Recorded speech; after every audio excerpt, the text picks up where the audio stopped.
नमस्कार, बिहार मिथिला न्यूज में आपका स्वागत है। मैं मनोज। देखिए, गंभीर मुद्दे पर हम लगातार चर्चा करते हैं जिसका समाज में असर भी होता है, प्रतिक्रिया भी होती है और फिर सुधार भी होता है। हमने आज आपको कल से लगातार हम दिखा रहे हैं और लगातार आगे भी दिखाएंगे। आयुष्मान भारत, जिसको बीजेपी अपना मुख्य एजेंडा मानती है, उस आयुष्मान भारत में कितनी खामियां हैं, कितना भ्रष्टाचार है और गरीबों को सही तरीके से लाभ क्यों नहीं मिल पाता है, इस पर लगातार हम अपना कार्यक्रम चलाएंगे। वहीं दूसरी तरफ बता दें, एक जनता से जुड़ा हुआ मुद्दा है पुलिस और थाने।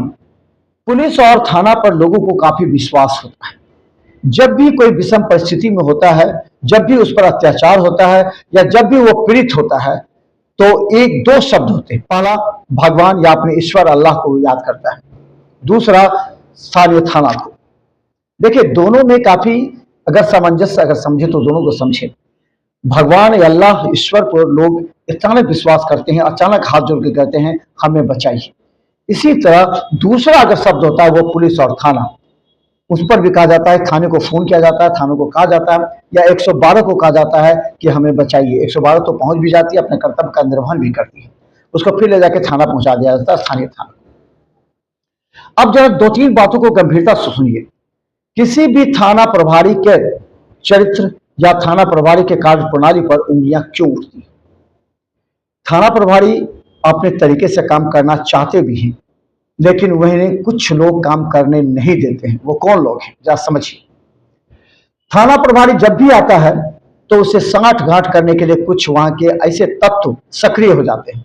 सबसे पहले सोचते हैं ये जाति किसका है, और इस जाति के आधार पर उस थाना प्रभारी को अपने तरफ आकर्षित करने का प्रयास करते हैं। दूसरी बात सोचते हैं कि थाना प्रभारी किस नेचर का है, किस विचारधारा का है।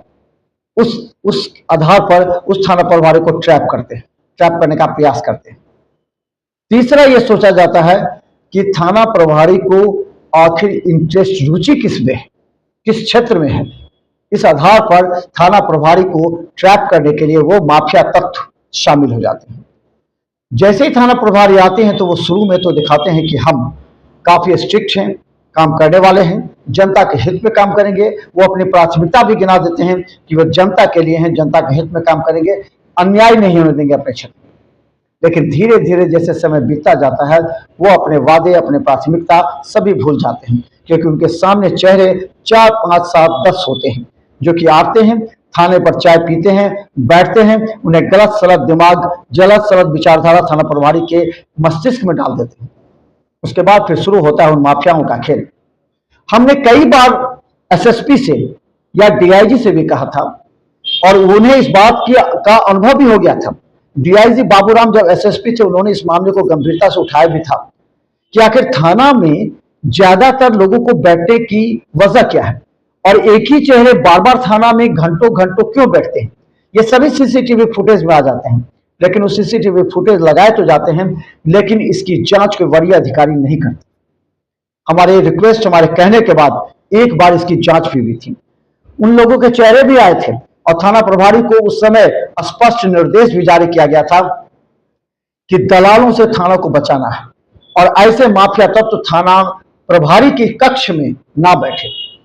होता क्या है कि कुछ लोग थाना प्रभारी से साठगांठ कर लेते हैं या फिर थाना पर आना जाना प्रारंभ करते हैं, फिर आईओ, इन्वेस्टिगेशन ऑफिसर, दरोगा और जो वहां पर जो गश्ती दल हो उससे जान पहचान करते हैं।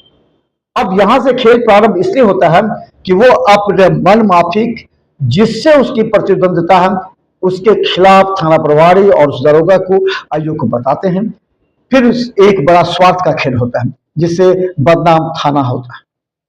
कभी भी पुलिस अगर इस मामले का सर्वे करे कि आखिर पुलिस से लोगों का विश्वास क्यों उठ रहा है, तो यह स्पष्ट प्रतीत होता है कि ये 5-6 लोग या कुछ लोग जो थाने को सक्रियता, थाना को अपना पॉकेट समझते हैं और कहते हैं कि थाना मेरे साथ चलता है, थाना मेरे साथ उठता बैठता है। ऐसे लोग हैं समाज के अंदर।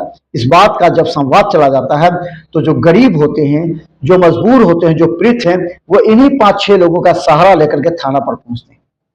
जबकि नीतीश सरकार, सुशासन की सरकार बार बार यह कह चुकी है कि थाना पर आम पब्लिक को बिठाकर चाय पिलाइए, उनमें विश्वास जगाइए कि वो सीधा अपनी समस्या को लेकर के थाना पहुंच जाए। लेकिन मैं थाना प्रभारियों से कहना चाहता हूं, जरा दिल पर हाथ रख करके सोचिए कि कितने लोग ऐसे हैं जो अपनी समस्या के लिए सीधे आपके पास पहुंचकर आपसे शिकायत करते हैं, और कितने ऐसे थाना प्रभारी हैं जो उनकी शिकायत पर तुरंत कार्रवाई करते हैं, बल्कि उस क्षेत्र के उस माफिया से एक बार फोन पर संपर्क करते हैं या पूछने का प्रयास करते हैं कि मामला क्या है। वो माफिया थाना प्रभारी को बताता है कि इस तरह का मामला है। इसके बाद थाना प्रभारी उसी गाइडलाइन के अनुसार काम करना शुरू कर देता है। पीड़ित को न्याय मिले ना मिले ये सेकेंडरी हो जाता है, लेकिन उसके मस्तिष्क में जो उस क्षेत्र का माफिया दिमाग में जो डाल देता है, थाना प्रभारी उसी गाइडलाइन को समझता है, जिस वजह से जनता को न्याय नहीं मिल पाता और पुलिस की बदनामी होती है। हमने कई बार इस प्रमुखता से, अब मैं अपनी बात करूं, मैंने कभी भी थाना पर बैठने का प्रयास नहीं किया, क्योंकि जब हम कभी थाना पर बैठते हैं तो बहुत सी बातें ऐसी हैं जो अटपटा हमें लगने लगती है। हमें लगने लगता है कि निश्चित तौर पर थाना में जो हो रहा है, थाना के पास जो आकर के बैठ रहे हैं, ऐसे लोग आकर थाना प्रभारी के पास चाय पीते हैं, बैठते हैं, जिनका समाज में अच्छा चरित्र या अच्छी उनकी पकड़ नहीं है, या फिर उनके बारे में लोग उन्हें अच्छा नहीं कहते हैं।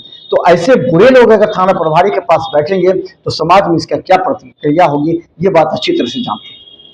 जनाब, मैं बड़े अधिकारियों से कहना चाहता हूं कि सभी थाने में सीसीटीवी लगे हुए हैं। आप एक सप्ताह के सीसीटीवी फुटेज को खंगाल करके देख लीजिए, कौन से ऐसे चेहरे हैं जो बेधड़क थाना के अंदर घुस जाते हैं, कौन से ऐसे चेहरे हैं जो कि थाना प्रभारी के पास घंटों घंटों बैठते हैं, कौन ऐसे चेहरे हैं जो बार बार थाना प्रभारी के कक्ष में या थाने पर चाय पीता है, चाय भिजवाता है, या फिर अन्य आईओ से या फिर अन्य दरोगा के साथ बात करता है। ये तो जानना बड़े अधिकारियों का फर्ज बनता है ना। जब भी जनता को न्याय दिलाने की बात कीजिएगा तो ऐसे तत्वों, माफिया तत्वों से आपको थाने को अलग करना पड़ेगा, तभी कोई थाना प्रभारी न्याय संगत कार्य कर सकता है, गरीब और जनता को न्याय दिला सकता है। नहीं तो एक कॉकस हमेशा थाना पर। तो देखिए, इन तमाम बातों की जानकारी और इन तमाम बातों का जिक्र हम करना इसलिए महत्वपूर्ण समझते हैं क्योंकि एक थाना विश्वास का प्रतीक होता है।